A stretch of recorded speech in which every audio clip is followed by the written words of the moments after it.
old computers, a trip to the Netherlands? Well, it can only mean one thing. My name is JSB, and this is not my tech department. It's the Home Computer Museum, Helmond. Come on, let's take a look.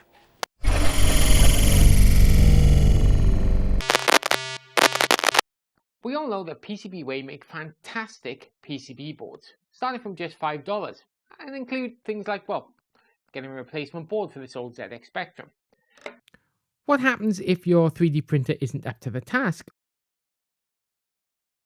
Or you're having a little trouble with your CNC machine? Then look no further than PCBWay. In fact, if you can design it, PCBWay can help make it a reality. PCBWay, way more than just PCBs. For more information, check out the link in the description below. Yes, welcome to the Home Computer Museum here in Helmond, and at the moment you can see nothing. Although, let's start our tour, and this is where we get real fun. We start our tour here in the arcade section. Now, the Home Computer Museum doesn't deal exclusively with game consoles or games itself, but it doesn't mean there's not any games to see and game consoles. So in the arcade, you can come and have a play with a few machines like these.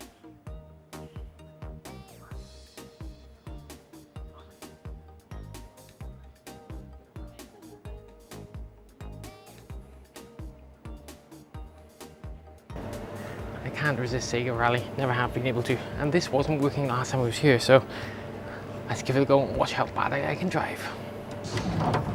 Right. Whoa. Over jump. Easy right. Long medium right. Check one. Check one. How the hell I made that check one, I don't know. Oh god. Easy right. Over jump. Wow. That's enough of that, I think. Poor car.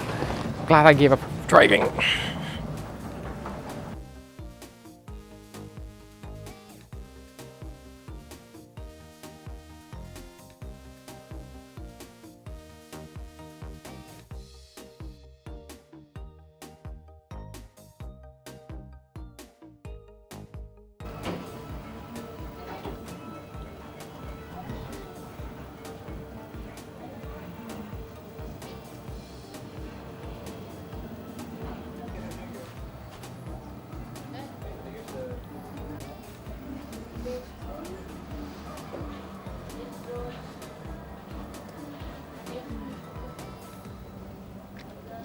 Modern consoles are also not left out. We have Xbox One, PS4 and PlayStation 3, and more to come because, well, it's always growing, always expanding.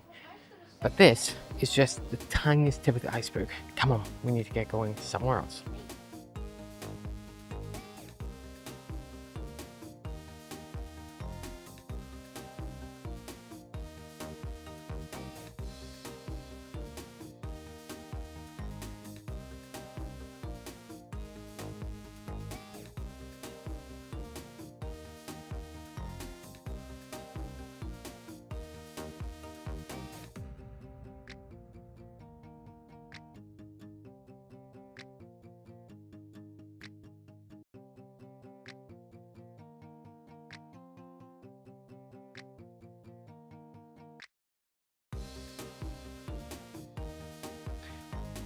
And from here, this is where the museum actually gets going and starts to make great sense. In front of you is a wall of 1970s computers that kind of kicked off the whole home computer revolution. And each one of these machines is, well, weirder and more wonderful than the last. Let's take a look at a few. This is the Tektronix 4051. Now, it doesn't look terribly interesting. As you can see, it's got a picture here of Battlestar Galactica. It was used on the set. But that's not what makes this machine interesting. What makes this machine interesting is that the screen, well, it only writes like an extra sketch. So it writes on the screen and it remains there and then is cleared. The problem is this machine is so old, if you actually run it and the memory fails or the screen fails, there's no replacement. Still, this machine works for now, and on a good day you can see it actually up and running. It's a very odd thing to watch this screen write like an Etch-a-Sketch. The technology has long since gone, but this remains.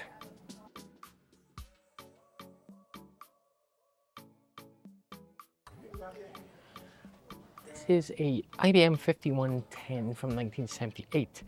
And it's kind of cool. You can see where the 5155 sort of came from. Tiny little CRT screen. Gorgeous keyboard. Oh, that's so nice. But what makes it really interesting is the disk drive. That would be this thing down here. Yeah, that. It's an absolute massive lump of machine that you would need to connect this up to. This, well, that's not your average. That's an 8-inch disc, and this takes a 128 bytes, not kilobytes, bytes. 1978, crazy man. One of the great things about the museum is you will find various exhibits set up exactly as it would have been in the 70s. This desk, that chair, the wallpaper. I mean, my God, we had this wallpaper at home back in the 70s. Thank God we outlived it. But this is exactly as you would expect an office look in 1970s. So the computer looks completely in place, including the wonderful avocado phone. Ugh. Now say hello to the Altair 8800 computer. This, I believe, is a replica. Not everything, unfortunately, you can get into the museum is going to be the real thing. And I think this is one of 2 replicas they have in the museum. This Altair is really cool. It's a great piece of history. And it was, I think if I recall correctly, the first kit machine you could get. The other machine that is a complete replica is this Apple I. Now, I believe this is a replica owing to prices, but I mean, an Apple I is what, €1 million these days? Crazy, but still, here's a replica of what that board looked like. Wow. The museum is very much separated up into different decades, and we're very firmly in the 70s. So alongside the IBMs and other mainframe computers that we've seen so far, there is a good selection of old home consoles from the very early days of home console machines, like this Pong machine. I tell you what, it still works, and it actually plays better than I do, so yay. This is the Philips Odyssey 2001. What makes this particularly special is I've just got one of these for the tech department. This massive case, well, let's just say it's not exactly required, and we'll be looking at it in a future issue. For now though, it's kind of cool.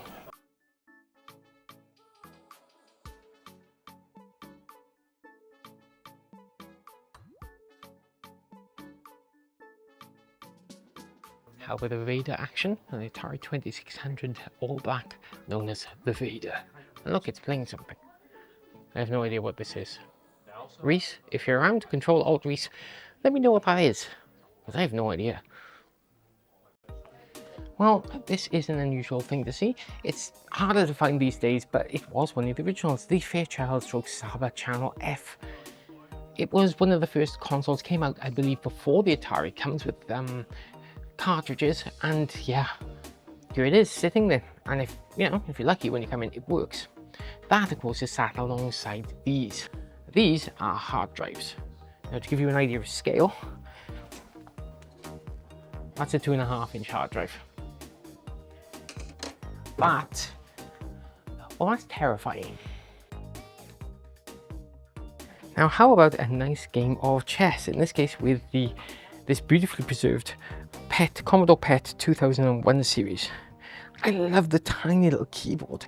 I love that the screen is so fantastically clear, and I love the fact that if you want to look inside, well, you can. I'll show you over here actually. Yeah, the Commodore PET almost feels like it was designed like you would design a car. You need to get it inside, pop the bonnet, and get inside. The important thing to note with various machines here in the museum is don't lick that capacitor. They're very, curiously on top of that. Yep, definitely don't lick that capacitor, especially while it's on. But how cool is that? I can lift the whole machine and take a look inside, and it's still running. This is an XD Systems something computator here. This just says XD Systems 100 expansion unit, and this is actually working. You want to see what it's working on? All this massive machine? Come on.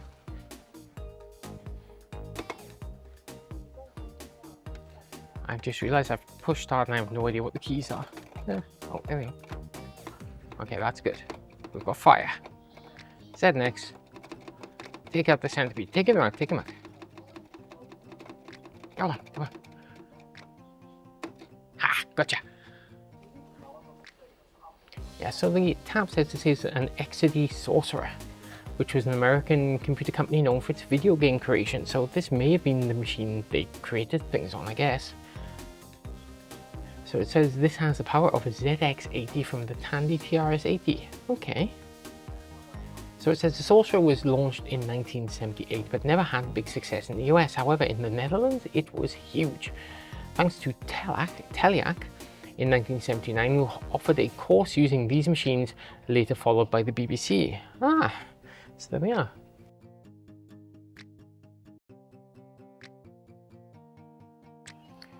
How about an Apple with a difference? This is an Apple II, or actually it's an ITT 2020, apparently the first legal Apple II clone there was. And as anyone who watches Adrian's Digital Basement will know, there were plenty of non-legal clones. However, ITT did manage to make this, and honestly, how gorgeous does that look with that silver screen? That silver case is gorgeous. The matching monitor looks great. It's absolutely stunning.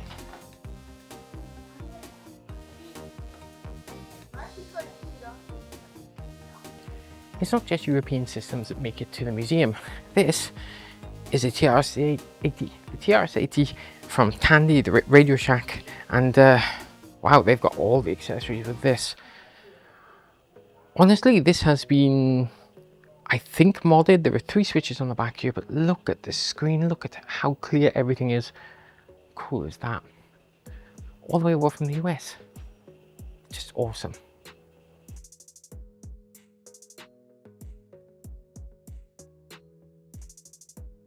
For me, the real joy in this museum is the array of weird and wonderful machines. I mean, this here is a Z2D computer system. I can tell you that because I can read it on the thing. I know nothing about it otherwise. It's a massive rack-mounted thing that is just insane. Next to it is this tiny little terminal, which may or may not go with that. I have no idea. It probably doesn't. How awesome is that? And then on the end is a Sharp MZ80K, which I imagine comes from Japan. Just awesome. All 3 of these machines are just, where are you going to find them anywhere together, let alone individually? They are fantastic. Aside from that, of course, is the wonderful telephone, which reminds me very much of growing up, and vast arrays of other things. And all of these either work or will be made to work.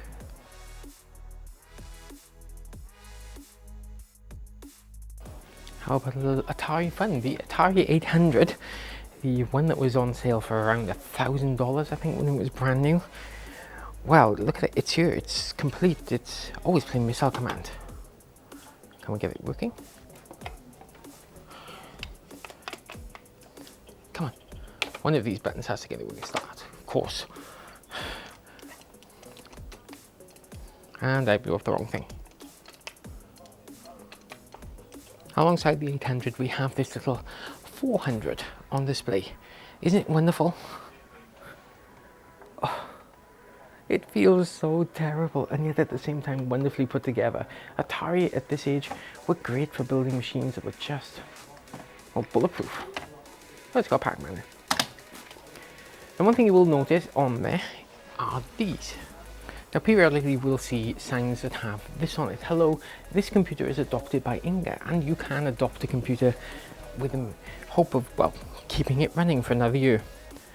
Basically, you adopt a computer, you help keep the museum running, which frankly at this point, do I need to say how wonderful an idea that is? Really?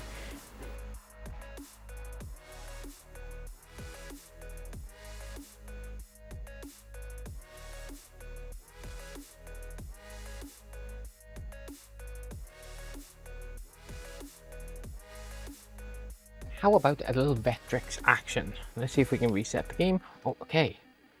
What makes these machines very interesting is that the graphics on here are driven completely differently. I shouldn't try and talk. So each of these lines is drawn, and it produces a fantastic frame rate for the early 80s. Sadly, this design of monitor is no longer available. It's almost a lost technology. Gotcha. You can see how it breaks up. Yeah. If you're not playing on a Vectrex and thinking about Tron, are you even a computer nerd? That's the question. Oh, okay, I bombed him in midair. That's good. And as always, I am completely useless at games, or games are just really brutal. Come on, spawn that. Is that a good thing? I don't know. From the Vectrex, we move on to a bevy of TRS-80s. There's a Model 2, a Model 3. This massive one, which is apparently a 16B. I've not even seen that. Wow, that is an 8-inch drive. Yes, it is.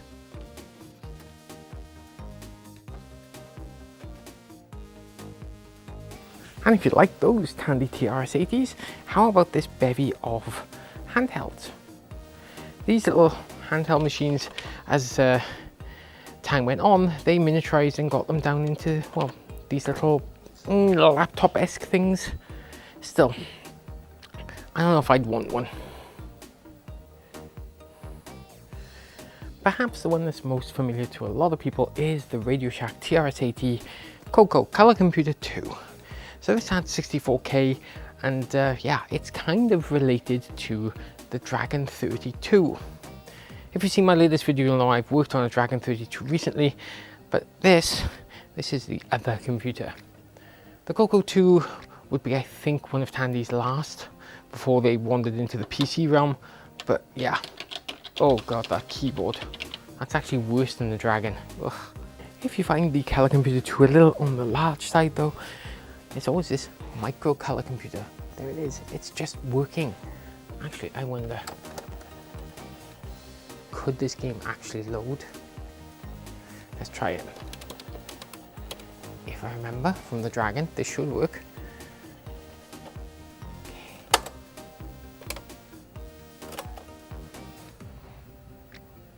Go on.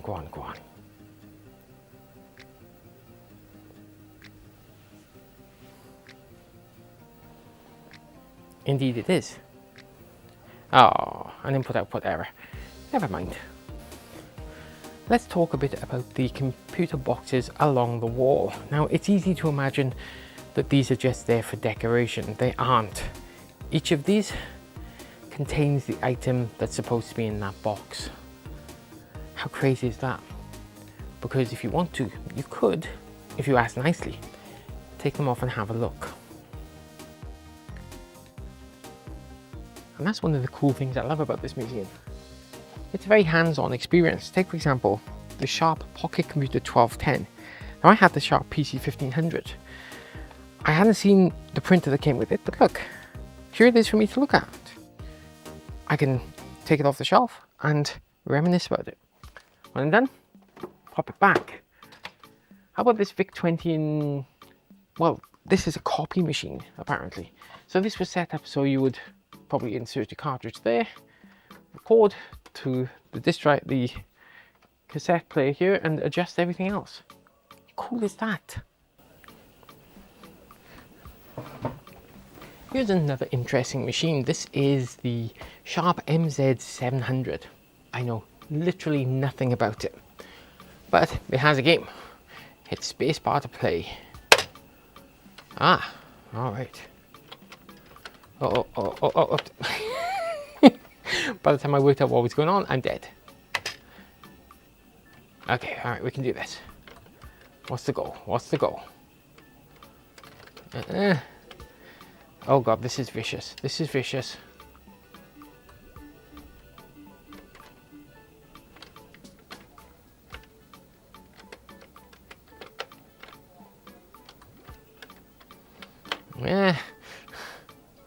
So I'm going to assume my goal is to clear the screen as some kind of Pac-Man clone, maybe?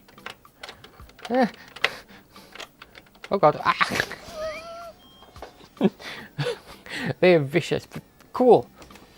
But yeah, I mean, I've never seen an MZ700 before, and you're just doing something. Come on. How is this not cool? You can loading the game. Look, this is 10 games for the Sharp. Yeah.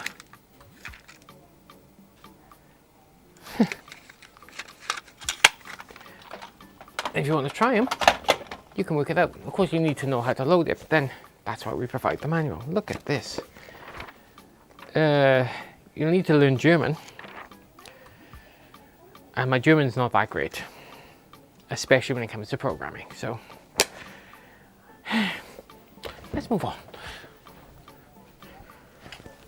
These are Thomson computers. I believe they are French, and yeah, well, I say they're French. This is a Philips VG5000, which is very much Dutch. There is an Alice, which I think is French, but very interesting computer. The Matra Alice. This one is the Philips. This is the Thomson. I mean, these are machines that, again, seeing them individually is difficult. Seeing them all together, well, this is the only place I can think of you can come and actually see it. Oh look, the Platini version of the M05. Cool.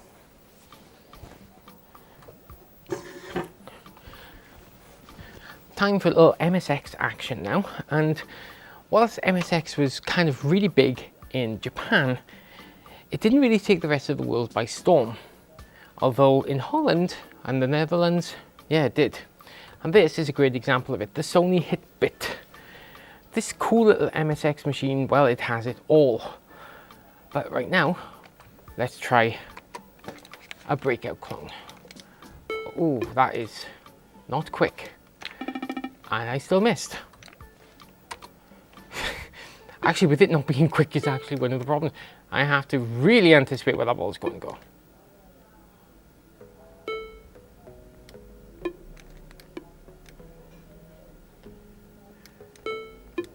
I'm lucky enough I have at least 2 MSX machines in my collection. I want more, including the Sony Hit-Bit. But this is the first time I've actually managed to get to play one. And it's a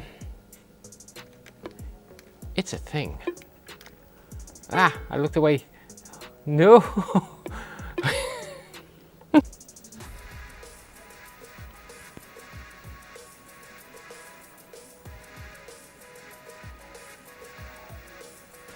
Okay, if there's one machine that I am absolutely familiar with, it is the ZX Spectrum. The 48K was the machine I grew up with, and this is in beautifully mint condition and comes with a div MMC, which allows us to play some SD cards. The TV could use a little tuning, but that's okay. Let's have a look. How does this work? Oh, I put this in there. Okay, good. Use a joystick, yes? Yes. Games.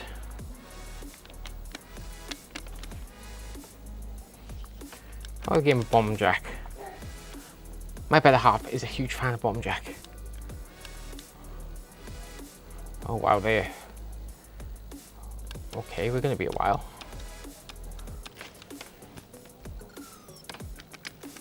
Ah, it was a Sinclair. No. Friskies? No. I'm gonna get eaten. Nonetheless, how cool is this? A beautiful example of a ZX Spectrum.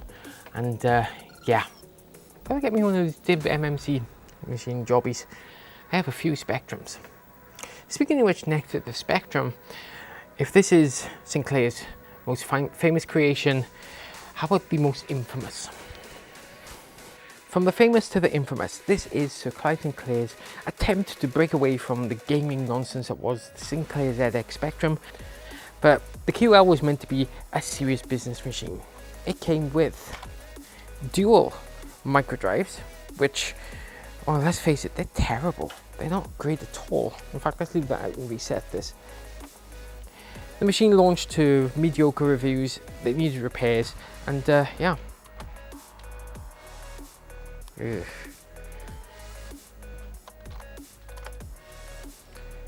The QL just didn't do very well. Fortunately, we have one here we can use. And look, wanna try loading software? We have software. This is what makes this museum so special. Not everything here is locked away behind the glass case. Some things are, and that's fine. But for most things, if you want to try it, you can try it.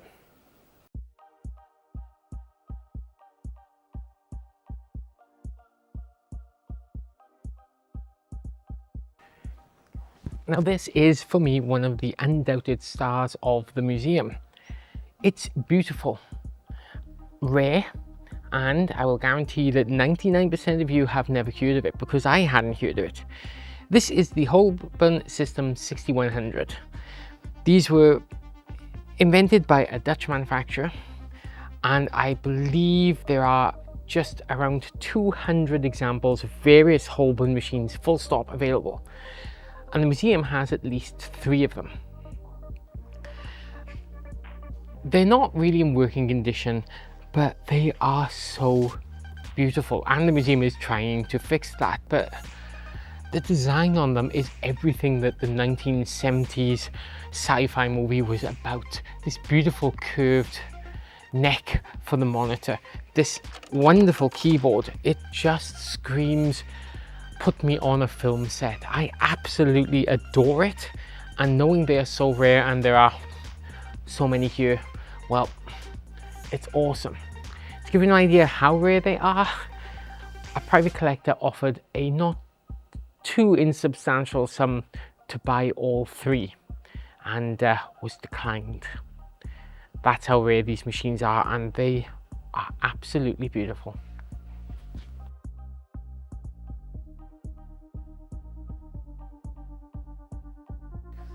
Of course, if we are talking Dutch electronics and we're in a Dutch museum, no story would be complete without Philips. This Dutch firm has been making computers for many years, and the Philips P2000M here is an example of one of them. This is actually on, but I don't think it's working. We don't have any picture, and no hope of ever switching it back on, and that's fine. I think the screen has definitely gone. But again, there are so many examples of Philips machines here, and loads of them elsewhere. And that's before we even talk about the CDI. And there's some really cool stuff coming later for that. But for now, yeah, just having these machines here, it's just, well, it's fascinating.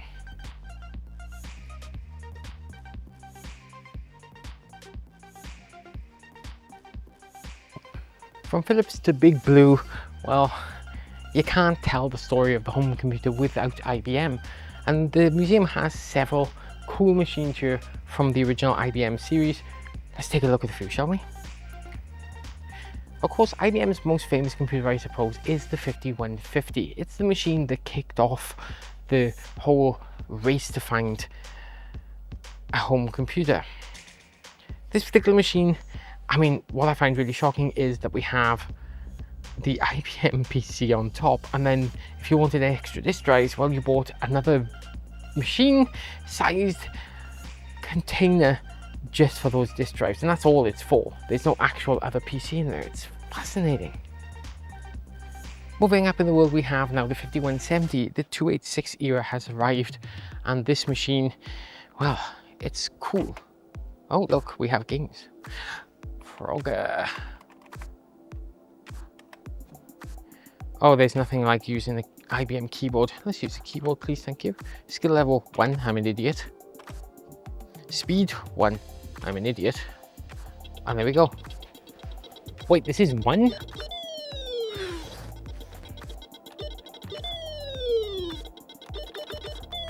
Oh man. I am really bad at Frogger. Come on, there we go.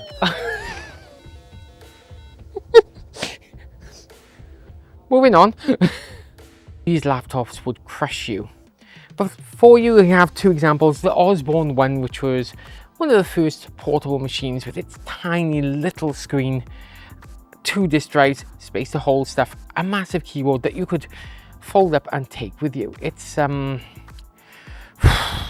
heavy, I'd imagine. Next to it in 1983, well, Philips had their own bash at it with the Philips P2000K. Now this came with 2 disk drives, like the Osborne, but look at the size of that screen.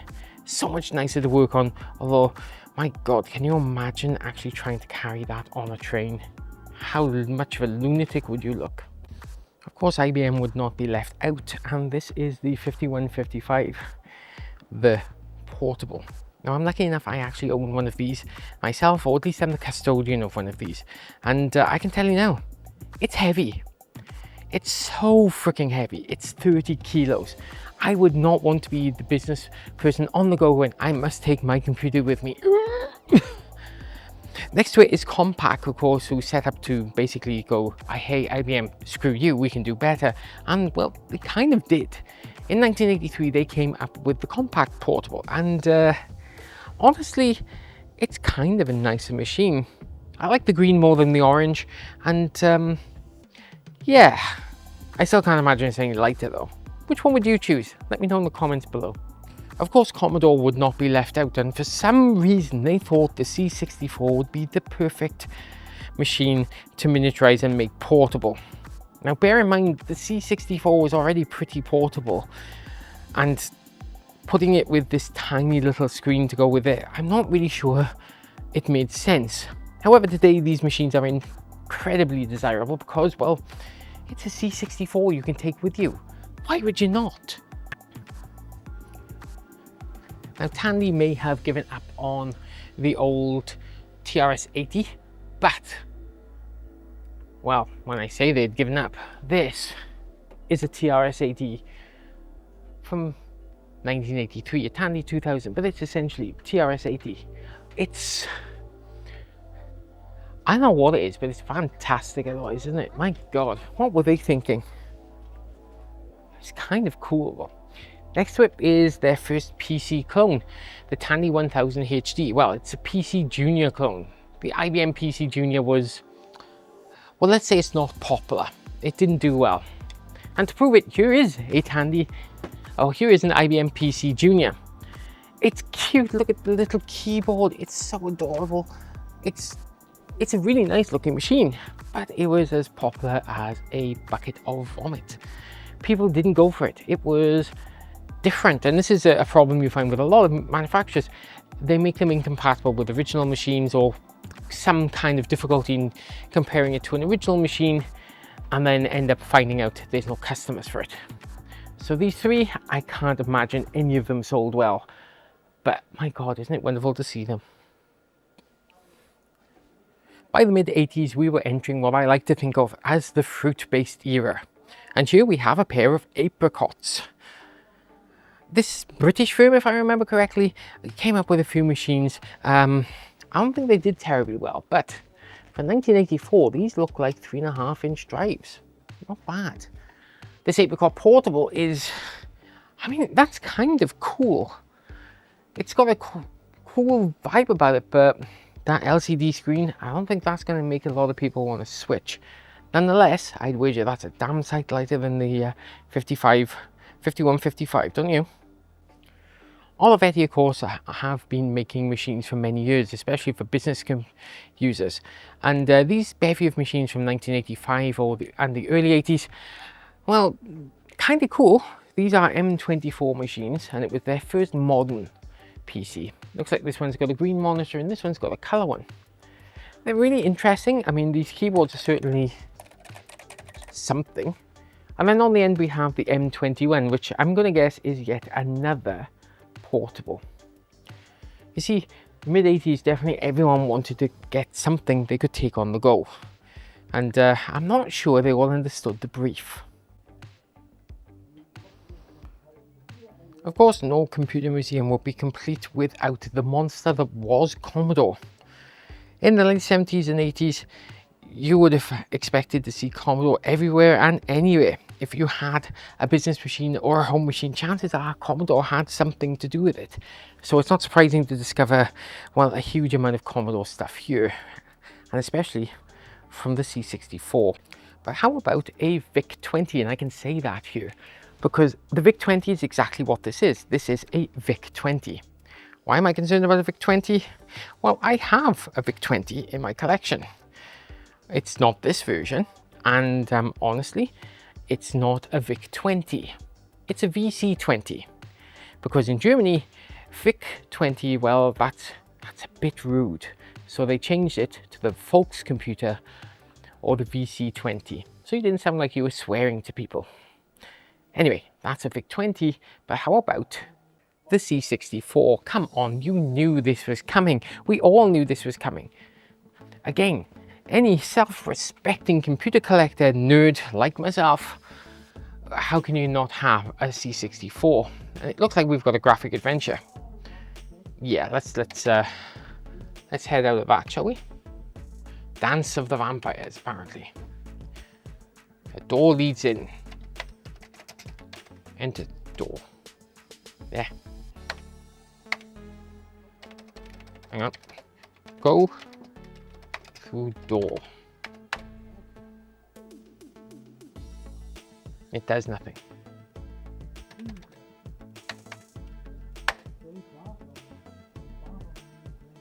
No can do.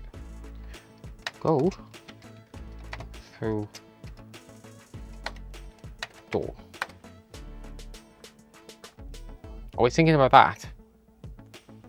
It doesn't know. Enter. Open door.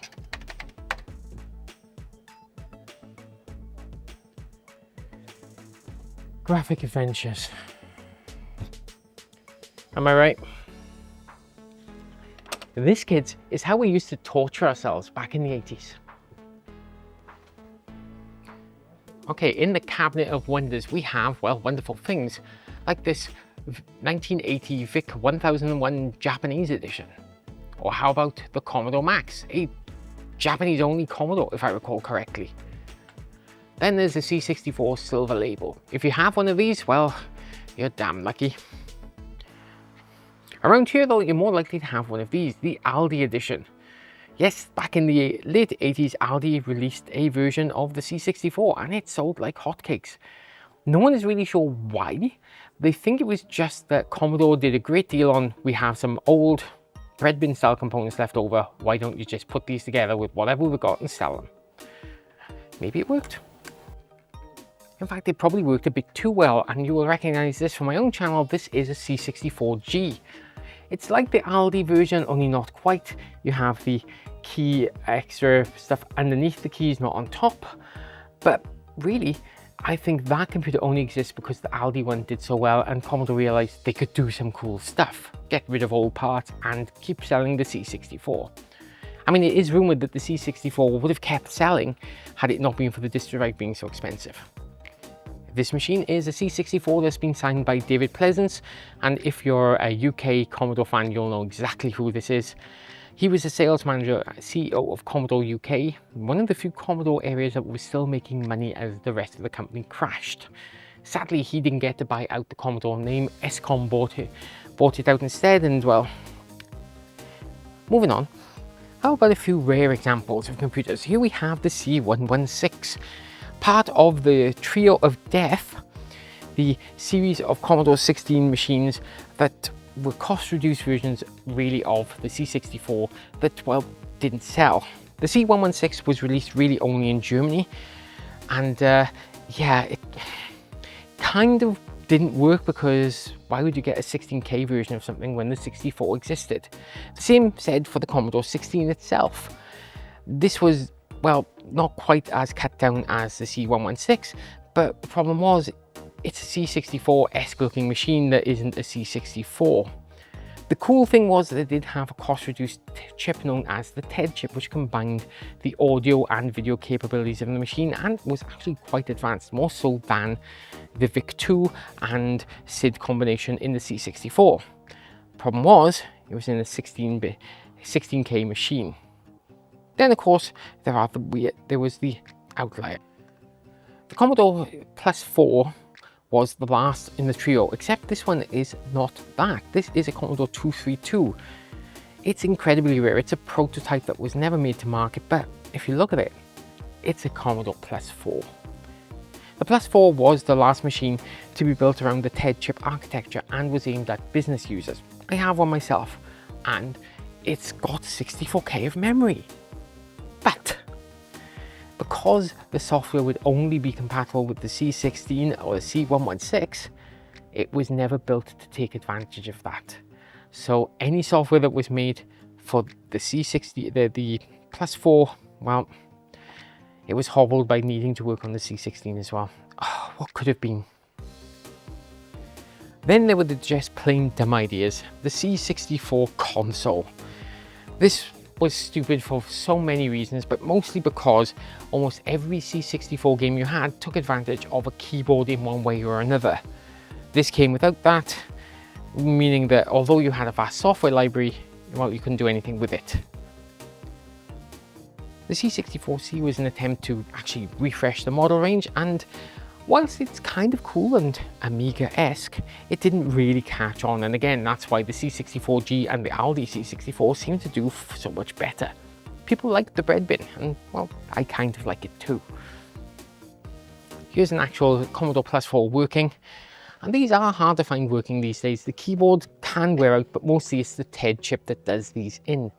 You lose the TED chip and it's hard to find, which is a real shame because these are such cool machines. Graphically, this is on par more with the Atari 2600 in terms of what it can do, as opposed to the C64. And I have no idea what I'm playing. Oh God, can I jump? Something? Yes. Graphically, it's fantastic. You can see, look how many colors are on display there, but it didn't sell. Why Commodore? You know, it was joked with Commodore at the time. It's a good reason we put them in black cases, because it made them ready for their funeral. What a shame. This is one of Commodore's greatest, well, I don't want to say mistakes, but it was a machine that should have done very well had it not been for the Commodore 64. This is a 128D, the Commodore 128 to be precise. At the time when computers were moving on and finding the need for more RAM and whatnot, the Commodore 128 seemed perfect. However, the C64 was still so popular that the 128 had to come with C64 compatibility, which meant why were you getting the 128 if you were going to keep the C64 for compatibility? They just kept the C64. The 128, however, is still a very good machine. This 128D is fantastic. Comes with a little house to put the keyboard in, and yeah, really cool to see. Of course, this machine would be instantly recognizable to any student who studied in school in the 1980s, the BBC Model B. I recently did a video on this myself because I hated this machine when I was in school, because I was in school. This was the school computer. It was not fun. And here it is running Robotron. I mean, we weren't allowed to find that out when we were in school, but this is a machine that gave us Elite. It's such a cracking machine, and again, no computer museum should be without one. And now it's back to fruit, and well, we have two rare Apple machines. This is the Apple III, and it's actually up and running, and it did not sell. A successor to the Apple II, this was meant to be a cracking business machine, and well, as I said, it didn't sell. Press to see menu, okay. Press escape. It's not hard to see why. To see menu, press escape. It does nothing. But as you can see, the Apple III, I mean, it's a curious machine these days and kind of cool, but it's rare. It was expensive then, it's still expensive now, but not as expensive as what's next to it. This is the Apple Lisa. Essentially, the computer that started Steve Jobs' downfall at Apple the first time. The Lisa was his pet project, named I think for his daughter, and it was going to revolutionize computing. And there are a lot of cool things it does. The ability to pop the keyboard out of the way, a 3.5-inch drive back in 1983, and on top of that, a mouse as standard. Problem was, this was ridiculously expensive, overly complicated, and getting that, well, graphic user interface that Steve had seen somewhere working, well, it was taking time, money, and, well, in the end, the Lisa was a commercial flop. Do you know what wasn't a flop? What's over here? Meet the Macintosh range, especially this one. This is an original 128K. This machine is essentially what did it for the Lisa. It's compact, it's cheaper, and it sold like hotcakes. What was annoying was that if you wanted to create any software for this machine, well, they originally locked it down that you could only do it on a Lisa. Now, you can say that's cynical, and it was. It's Apple. We shouldn't be surprised. But they soon removed that component. But in 1984, this machine was like nothing anyone had ever seen. And it would stick around for a while. But we'll talk about that a little later. The machine that actually gave Apple its huge success, though, was the Apple II. The company essentially built its entire fortunes on this machine and tried to keep it going for as long as possible. It was a huge seller in the US, less so here. And I've been after one for a while, and when they do turn up, they are very expensive. Nonetheless, the Apple II is a wonderful machine. It's endlessly expandable. It does wonderful things. And what have we got? The designer's pencil.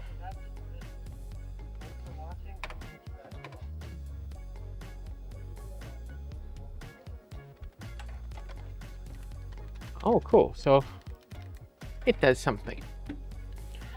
The Apple II, as I said, was trying to keep going as much as possible. And you can see next to it is this Apple IIc, a much smaller version, little monitor here, which is kind of reminiscent, if you look at it, of the Macintosh screens over there, probably because they are the same thing. This little compact version is essentially an Apple II just squashed down a bit. You do lose, I think, a little bit of the expansion ports, but it does have a built-in disk drive, and the Apple IIc is quite a cool little machine. Must get one. How about a collection of 3 1980s 8-bit machines that we probably all know and love? Take, for example, the CPC 464. Now, this is the German version, the Schneider. I've just put an Amstrad version. Didn't work. Come on, you surprised? But again, cool machine. Next to it is the Texas Instruments TI-994A. Oh, this machine was never meant to be sold in Europe until it was. And it really screwed over a company who were trying to develop it for themselves. They had a license to put it out in Europe, and then Texas Instruments said, screw that, we'll do it ourselves. And then finally the 800 XL, which I have and absolutely love. It's got a little SD connection there. Cool. It's a really cool machine. I love the 800 XL. Now, along this wall is, well, if you're British, you've got to feel a little proud. All these machines are British machines. Some of them we will definitely know. Some of them we won't. There are Amstrads in there. There are Spectrums. There are Spectrum clones. And then there are Acorns. And then there's the weird things. How about an Auric, for example? Cool, rare, and, well, a little different, but cool nonetheless. Next to it, I believe, is a ZX Spectrum clone that someone's put together. That's just awesome. I think it's based on this machine here. It's kind of nice to know that when they built the ZX Spectrum, other people looked and went, I can make this better. And this has at least a much nicer keyboard than the old Dead Flesh here. This ZX Spectrum is, well, a little weird, but I kind of like it, and I have to get something like this myself. The Grundy New Brain Mixing appearances, well, it's super rare. You don't really see them because, well, they didn't really sell, but there's one right here, and you can look at it, you can touch it, you can pick it up and go, I want to know more about this. I love this place. How about the Memotech MTX 512? A really super cool looking machine. Oh, this is so peak 80s. It's a little cyberpunk with this black and red. I love it. And yeah, it didn't sell either. But how cool is that? And to finish off, of course, we have 2 rare Acorns. The Acorn Electron, which didn't sell, and the Acorn Atom, which definitely didn't sell. All I can say about the 80s is we came, we saw, we tried, and a lot of the time we failed. And that's awesome because we learned so much from these failures. Now it's time to leave the early 8-bit 80s alone and enter the cool 16-bit 80s with the Amiga 1000. This machine was meant to be Atari, and there's a whole history behind it which I really won't go into. But here's the original Amiga 1000. It's working with the original bouncing ball display that was displayed at one of the big CES shows, I think, and put the Amiga on the map. This was peak 80s cool, man. And again, look at the awesome wallpaper. This could have been your bedroom in the 1980s. I mean, it probably wasn't, but it could have been. From the 1000 to the 2000. The Amiga 2000 is on my hit list. The reason I haven't picked it up yet is essentially this is an Amiga 500 with some extra storage places, Zorro slots, that kind of thing, but I still want one. Here we can see it running deluxe paint, which is awesome. But it wasn't just something that would be, oh, it's an Amiga 500 in the posh case. This did a lot of graphic work. And here you can see this, a Genlock. Now, Genlocks were cool. They were the 1980s answer to Adobe After Effects. Essentially, if you needed to do titles or switch things around, here you did faders. You want to fade between scenes? This is how you do it. And to prove it, take a look. Watch the screen as I fade this picture out.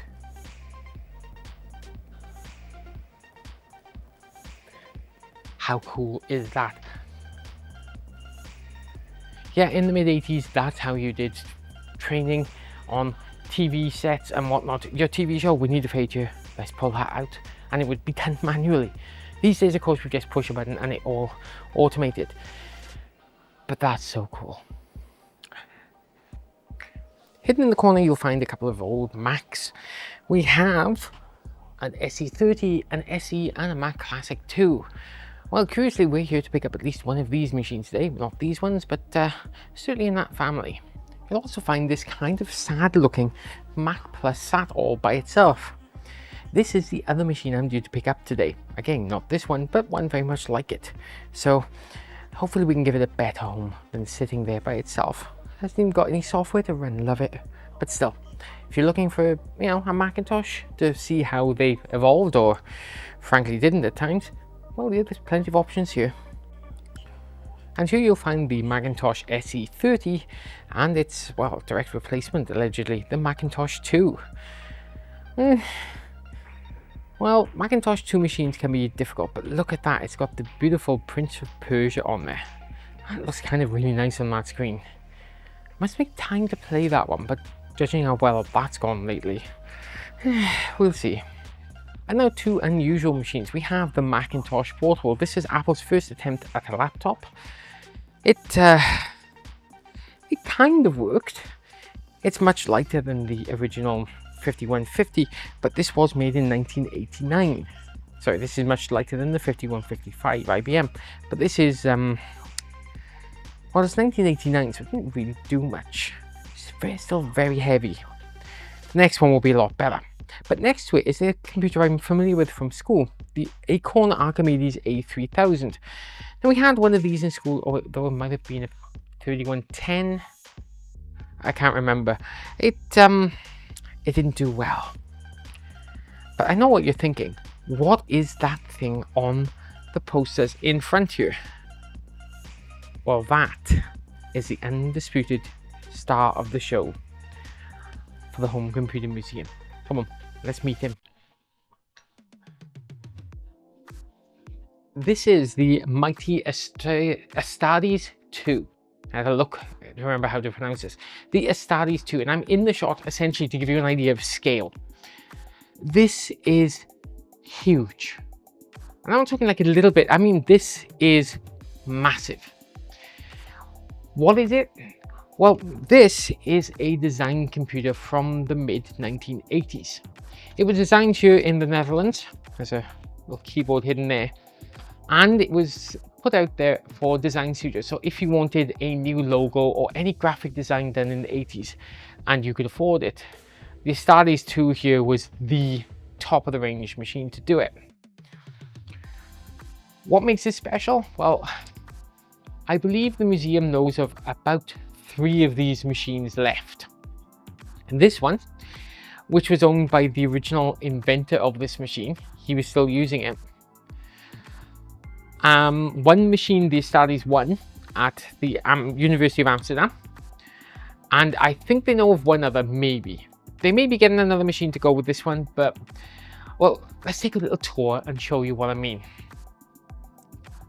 The Astartes is simply huge, as mentioned, and it kind of has this massive keyboard with this mouse. How do you describe it? Well, if you know Photoshop, this is kind of like Photoshop, only the creme de la creme of Photoshop. Imagine every function on Photoshop broken out onto a keyboard for you to use. It's that. Add in then every function you can find on Blender, the 3D modeling program, and you'll find that function here as well. It's unbelievable. This is the word for it. There are 6 huge monitors running the system, 3 for design, and then these 3 with menu options. There are 2 floppy drives in the corner there, some massive hard drives, and a power supply that makes, well, it'll make anyone cry. It's unbelievable. The most unbelievable thing about all of this is that the machine has slowly been brought back to life and is now kind of working. Now, I'm not going to attempt to switch this on. It takes a gentle hand. It is wonderful. But to see a machine like this, because by the late 80s and early 90s, people were transitioning through Macs and Photoshop, so this machine became outdated, and so it was just thrown away, if you can imagine that. I'd like to see anyone throw it away. This is well over a ton, but it was discarded, and a lot of design studios moved on, so these machines disappeared. Keeping this one running alone has been challenging. The University of Amsterdam contacted the museum when they announced they had the Astartes 2 and said, we have a couple of power supplies or a hard drive that you can use to try and boot the system. And last time I was here, Bart, the museum curator, he managed to get this thing up and running and showed it to me. And yeah, there's still a lot of work to do in preserving this thing, but I mean, when it's working, can you imagine?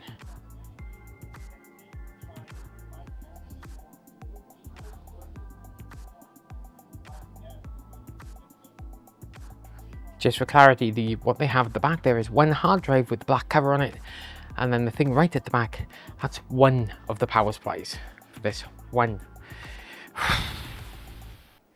Okay, at this point, it's kind of pandering towards me, if I'm honest. 2 things to note here, both Sinclair machines. One, the PC200, the final machine that had the Sinclair name on it. It was a PC clone that was sold as a kind of word processor. It didn't sell very well. Behind it is the mighty C5, an electric vehicle built for UK roads that found a little fame here in the Netherlands that also didn't sell very well. Why am I excited to see a C5? Well, I'm Welsh and I came from a little village that was 4 miles away from where they built these in the Hoover factory. So these are very local to me and kind of fun. I wouldn't drive one though. God no, take your life in your hands. As you can tell, we have moved into the 16-bit era and, well, Amigas are everywhere. Every one of these boxes has an Amiga in it or a monitor, exactly what you'd expect. And like the ZX Spectrum, the Amiga is a computer that is very close to my heart. I had an Amiga 500 plus when I was growing up. When I was 16, it was my 16th birthday present and I loved it. So much so, I bought the replacement Cartoon Classic pack just recently. It's awesome. And you know what? I feel like playing some games, so come on. Right, so again, the one cool thing I love about this museum is that I want to play a game. Well, we got R-Type, cool. But how about a game? So look what we got. Oh no, more Lemmings. The games are just here for us to use. It's a great use actually for all those copies of games that we had when we were kids. But you can sit down and remember exactly what it was like when you had this machine. Oh look, it's been cracked. Oh no. Ah, the sound of that disk drive doing its thing.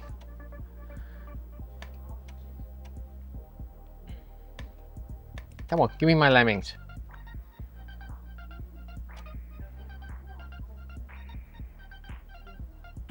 Oh, 9. I dare say that has not gone well. Oh, wait. That has not gone well. But that is a perfect example of computing in the mid-80s and the early 90s. And yeah, that's great.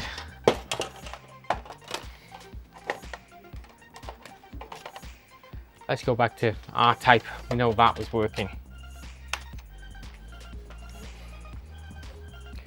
The Atari ST1040 is the direct competitor to the 1 meg R-Type player here on the Amiga.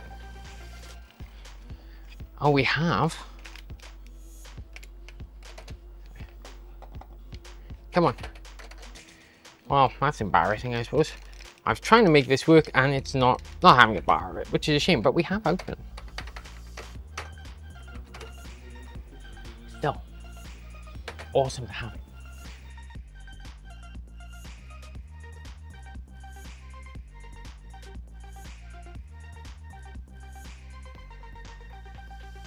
Here you'll find the original Atari 520 ST, and behind it the very, very original Atari 260 ST.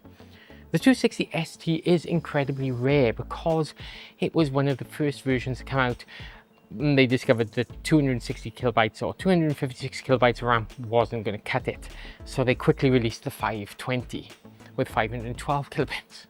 You can still find these machines online if you're lucky, but they are very rare because very few people got them before they were replaced with proper 520s.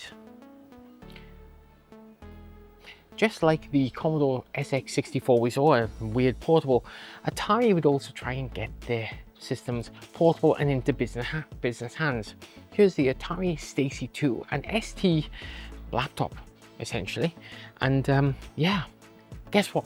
It didn't sell well. I mean, is anyone shocked? Next to that we have an Atari 1200 XL. Oh, this was the creme de la creme of the Atari XL range, and I so need to get one myself. It's beautiful. It's everything the 800 XL is and more. Oh. Above that we have some Ataris, an Atari STE, a Mega STE at that, and of course a bunch of other bits and pieces. There's so much to see. Here's a random Acorn Archimedes 310. Again, little desktop design, and this is where we start wandering into ARM processing.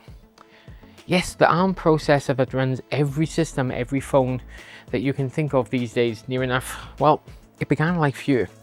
Manufactured as a replacement for the BBC Model B and the BBC Master, this was supposedly released to schools. Didn't do very well because at this point, well, IBM was really starting to take over. However, this would give birth to an industry that is now worth billions with a RISC ARM processor. Sorry, not RISC, just an ARM, yeah, no, RISC machine with an ARM processor. Cool.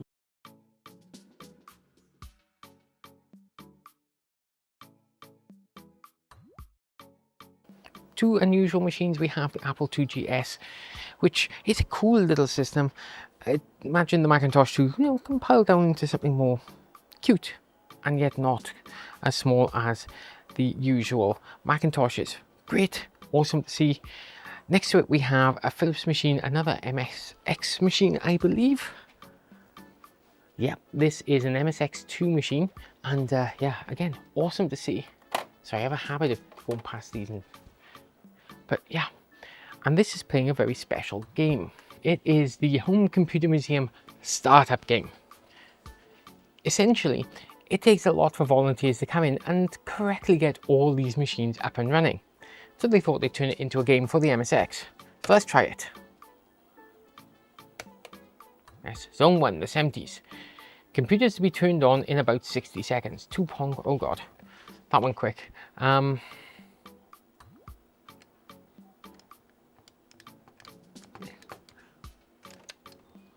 Pong console 1 is on. Excellent.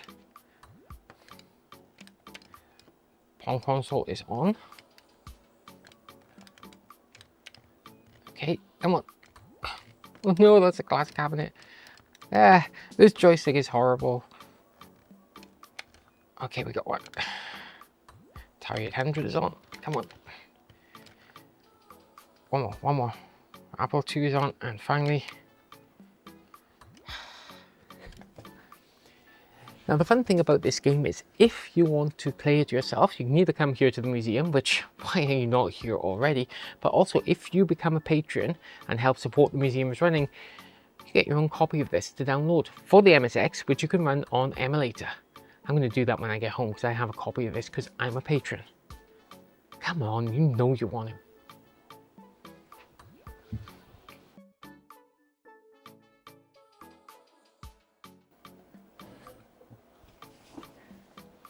Now the MSX was famous for a lot of things, but one of the things it was really great at, it had its own MIDI interface. And it's not surprising to discover there are music programs for it. So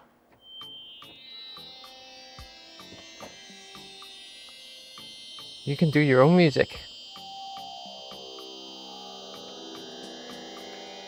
I'm not sure I'd choose that as my instrument though. Keyboard on, okay.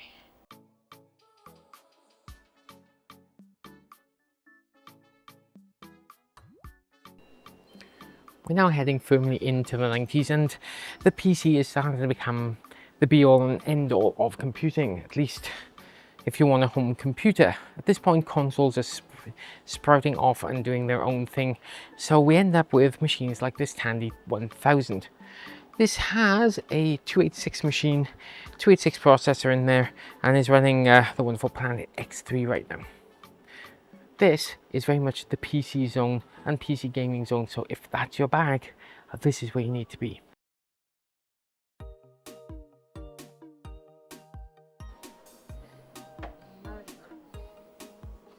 Here are a few old PCs, the old IBMs. I remember the PS2 from school. Again, hated it. It's the school computer, it's not meant to be cool.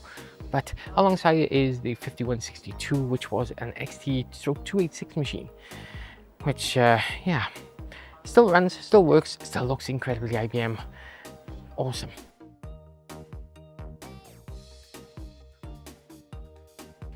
Here's an unusual model, the IBM PS1, which I didn't know existed. It does.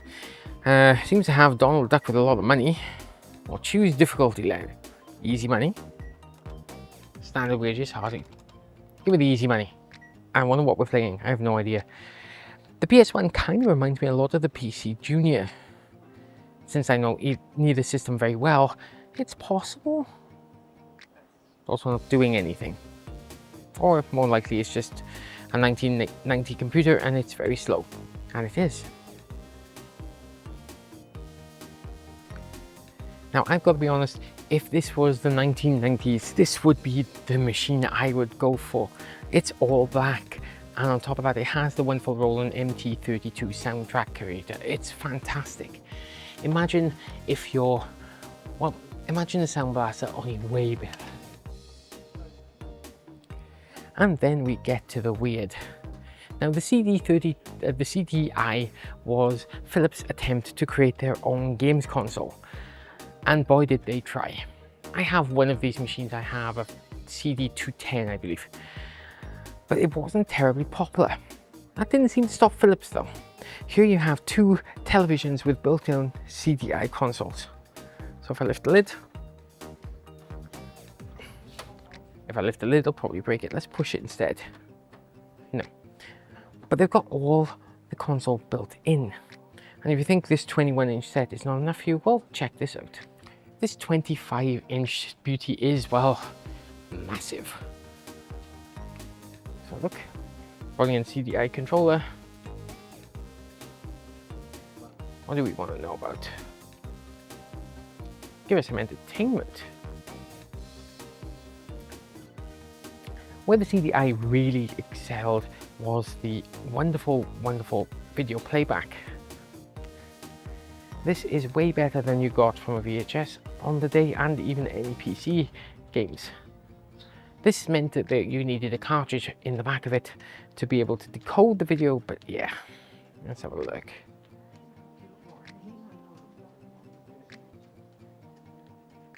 I have no idea what it's doing. I think it's on automatic. But again, this huge TV with the CDI at the bottom, it's the perfect Philips setup.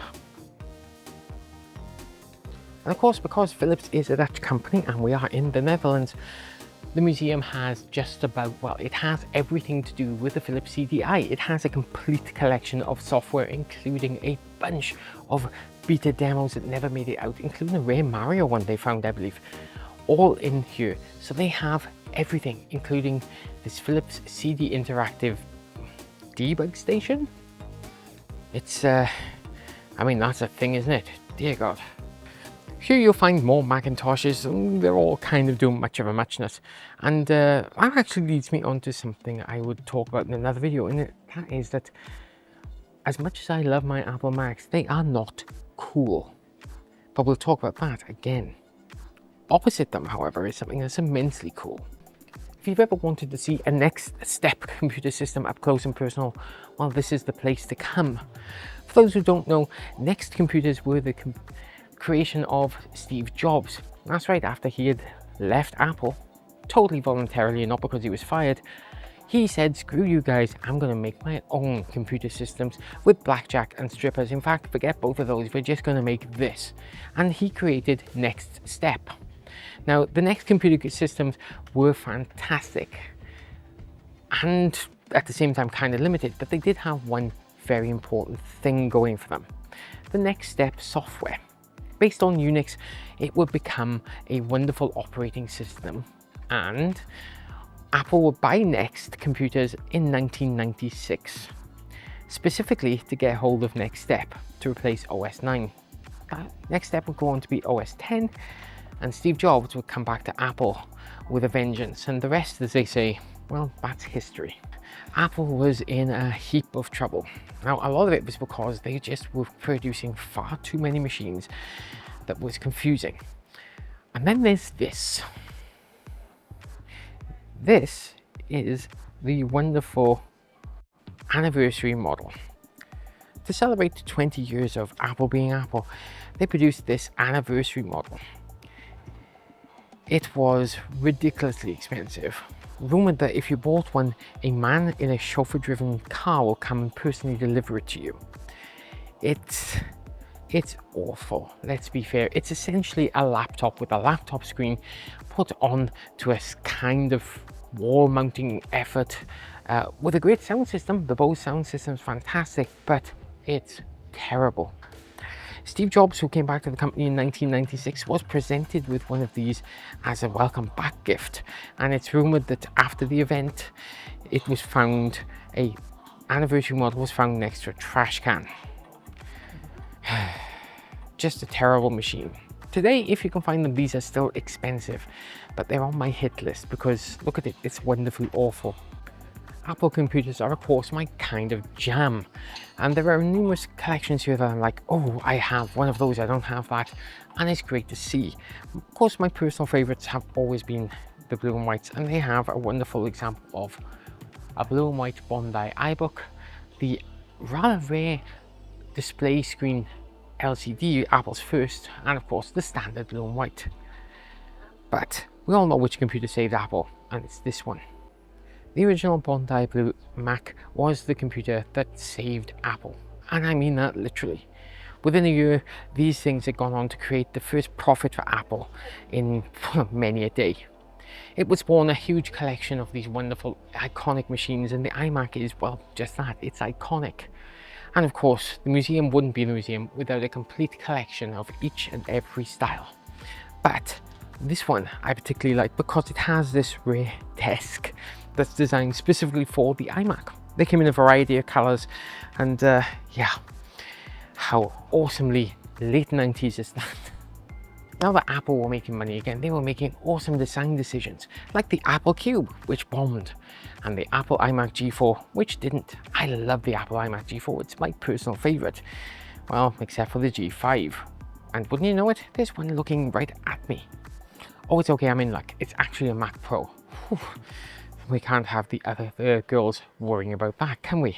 Especially not Ginger, she gets very jealous. But as you can see, from here, Apple became a brilliant design studio, and yeah, it's just gorgeous machines to look at. And this is where apples are really worth collecting, if you like that kind of thing.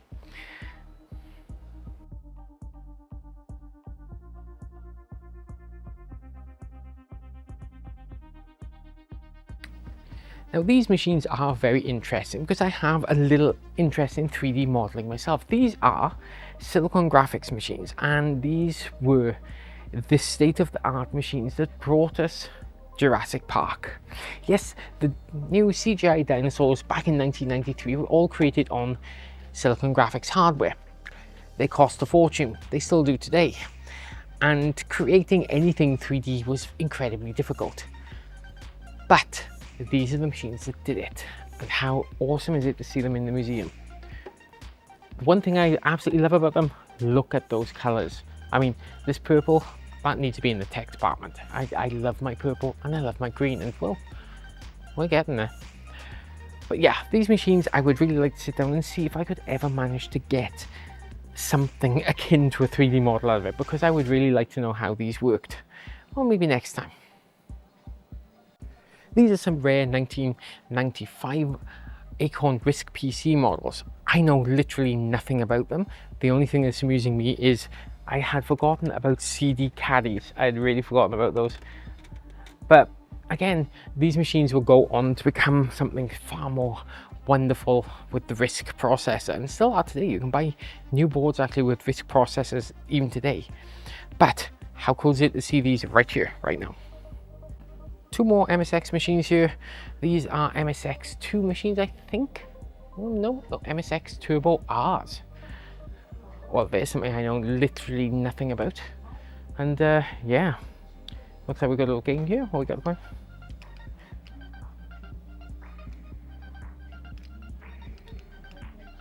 Wait a minute. What am I playing? I don't know what I'm playing, but I suspect it's has something to do with snakes. What could have been? The final Atari ST line, or a computer akin to the Atari ST, was the Atari Falcon 030. This could have been awesome if it had just come out sooner. The 030 machine is, well, it's fast, it's rare, and listen to the sound in it. It's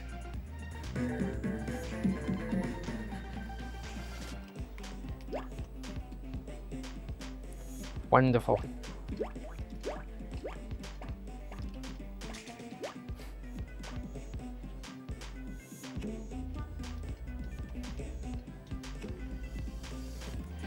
The Falcon was actually a much more capable machine than just this, but it just didn't sell very well, and eventually, well, Atari went out of business, which was a real shame. Of course, Atari was not the only thing in trouble.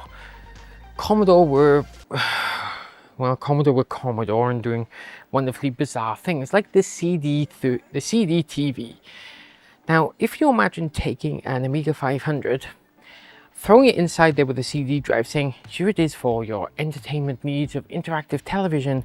Oh, and by the way, you'll need a keyboard and a mouse, which we're not going to give you. They'll cost extra.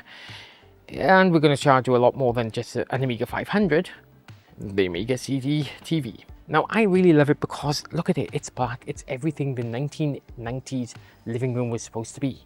Put this with some black ash furniture. Chef's kiss. But it bombed.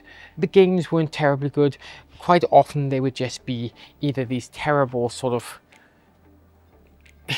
interactive movie-esque style discs, or worse, just copies of the A500 software, which required the keyboard, the mouse, and the joystick. So in the end, it just didn't do very well.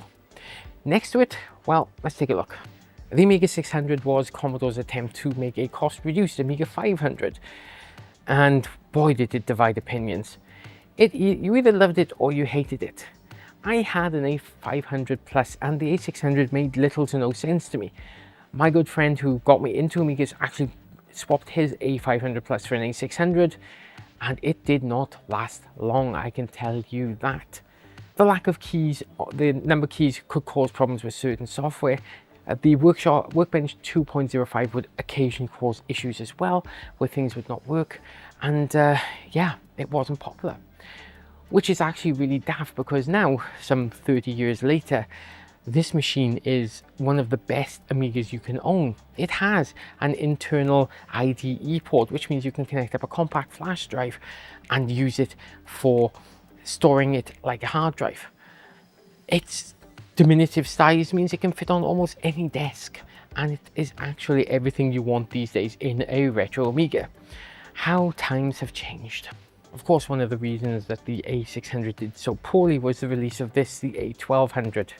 This was released fairly shortly before fairly shortly after the 600 came out, and was an actual step up in all ways. It came with a 020 processor, the AGA chipset, which meant more colors and more options, had the same internal IDE hard drive, as well as a PCMCI slot, in common with the 600. This was the computer we all wanted, and this was the computer my friend who swapped his 500 Plus for the 600. This is what he bought very shortly afterwards. But this will forever be the computer that I loved, the A500 Plus. Released to be a sort of upgrade. It got you an extra half a gig of RAM. You could use a chip RAM, and I just loved it. I really did. But what's really interesting is this. This is an Amiga 550 Proto Release Board version 1. So it's a new version of the same board to try and modernize the system. Of course, these days you can do other things and produce your own board as long as you have an original A500 Plus.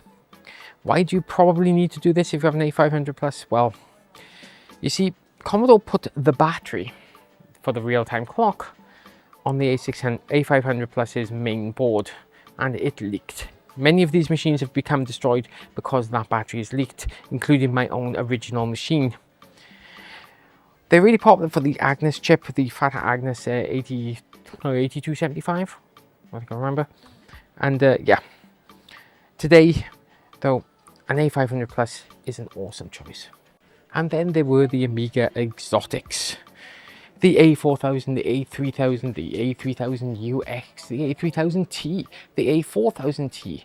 All of these machines, well, they would see out Commodore's reign as a business machine.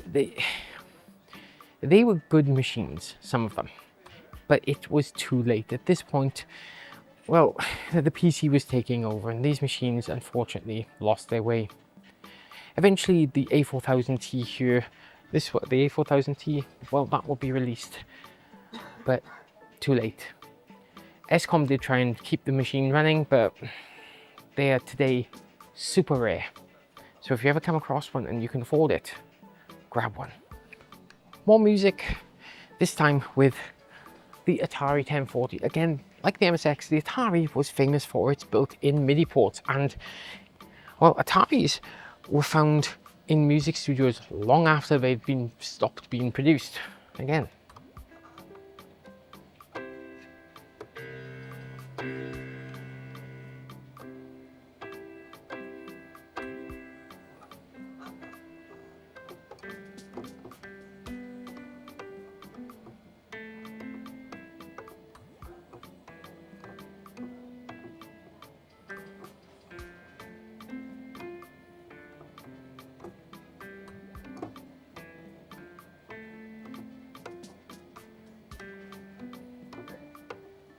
see, I can play.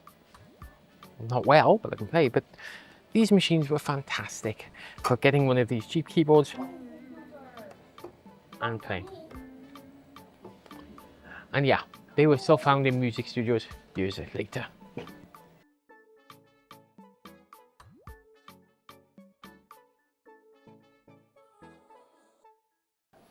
Again, the museum is full of weird and wonderful rarities, including this SCOM machine. SCOM were a German computer company set up, and they are most famous for buying Amiga, which actually then meant they went bankrupt a few years later. Not because of the Amiga, just that was the environment at the time. So finding an SCOM PC like this, very rare. And there it is, running goodness knows, but looks fun. Okay, time for another themed room, and this is very much a case of a boys' room circa 1990. God, I hate it. Look at it. They've painted the monitors. You can smell the heavy metal and BO from this room, can you, right now? But still, what we have is a PC. It's running Jazz Jackrabbit 2, which I think was kind of a thing for the Netherlands, at least as far as I can tell, standing next to this giant case. Hang on a second. Yeah, I mean, it's not a franchise I'm familiar with, but it definitely seems to be a thing here. So Jazz Jackrabbit, cool, apparently. Let's play that. Now, in contrast to our boys' room from 1990, we have our girls' room. And oh god, I can feel the diabetes hitting me from here. I'm not going to complain about the strawberry iMac. I think that's wonderful, although that's a lot of computers by a little girl back in the 90s. And yeah, but oh my god, the Spice Girls, the boy bands, the pink, the horror. Ugh. Still, whilst we had Jazz Jackrabbit over there, we have a case full of lots of fun this side. Yes, we have Pokemon's, Disney's, and I'm happy to see a little nod to Alfred J. Quack. If you're Dutch, I'm sure you're very excited about Alfred J. Quack being in here. It's not a character we know outside of the Netherlands, so I will leave you to look it up on the internet, but believe me, it's a big thing. Although, apparently not in that case. Chester Cheetah's got more room than him. Within the museum, you'll find a couple of machines that are incredibly, well, let's say they have a provenance. And this one definitely does. This is an Amiga 2500 that was owned by NASA. Yes, the National Aeronautic and Space Administration of the US used this Amiga 2500 for, well, stuff. They used a program called CARS, or Computer Aided Recording and Display System, and I'm reading that off in front of me. And this machine was used to create things for the Cassini space probe, the Saturn probes, the Mars orbiter, the Mars lander, Mars Odyssey, and so on and so forth. And it's now been retired and is here. How cool is that? But from space to under the sea, this Amiga 4000 was used in the film industry, specifically as a kind of video recorder. It was used on, as you can see, Titanic, as well as Arnold Schwarzenegger's True Lies, and I think Apollo 13. So what this machine did was it took the digitized footage, I think, from the analog, and then allowed them to show the SFX on top of that. Not bad. Not bad at all, Amiga. And it's great to see that machine here now in the museum. For those who are curious, this is the very machine that Perifractic found and accidentally put 240 volts into a 110 power supply, heavily damaging the main board. But it was brought here, and a Dutchman called Martin Wieland, well, he got it all back up and working. And a little bit of history saved in the museum.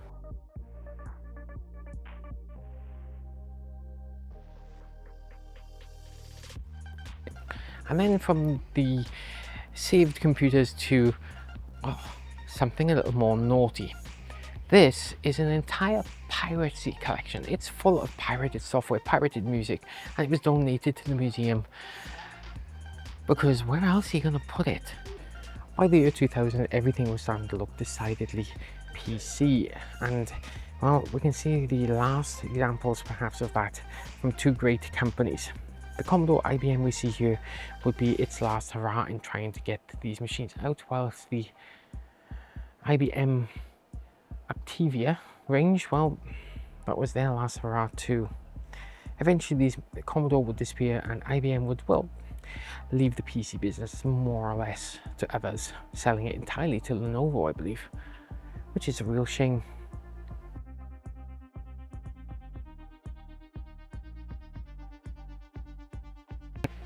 Now, the museum does have something really particularly weird and wonderful at the same time.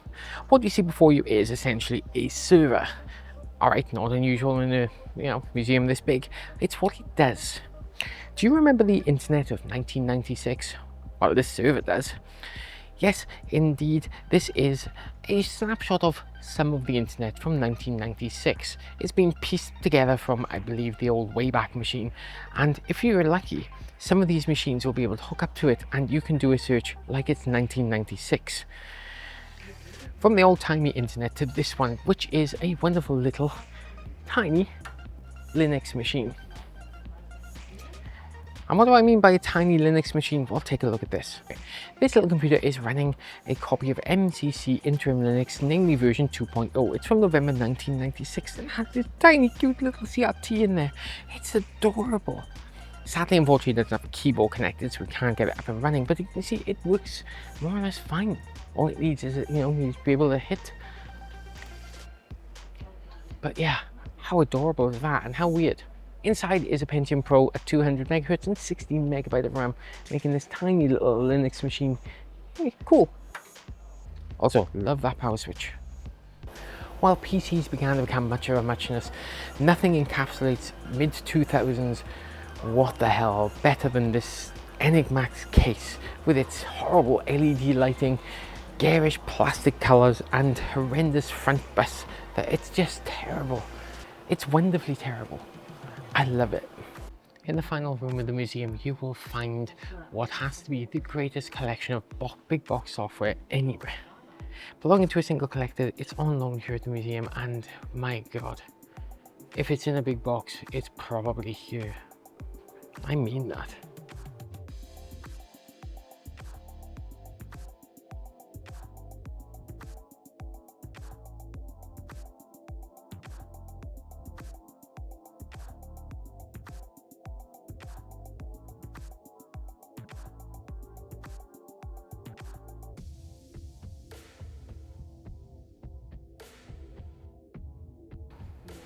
It's not just regular games that are found here.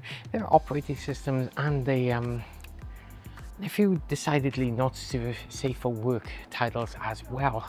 So it's an impressive collection. I'm so glad that you can get to see it here. But it also means we're almost at the end of our day at the Home Computer Museum. Before we leave, however, it's only fair to say, take a look at the two little sim setups we have here. One is a car, the other one is, of course, the veritable FSX. Oh, come on, I'm gonna have to try that.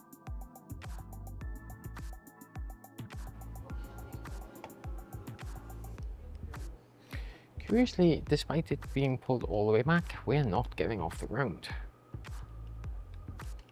Which might explain why we were crashing into the floor.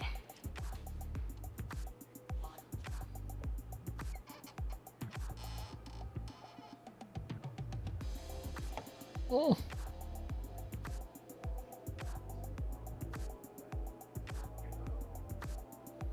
There, if we hadn't hit that hump, I'm pretty sure we wouldn't have got into there. Yeah, maybe they've been looking at my performance there and shaking their heads, and they probably deserve to, but I maintain there's something wrong with that aircraft, honestly.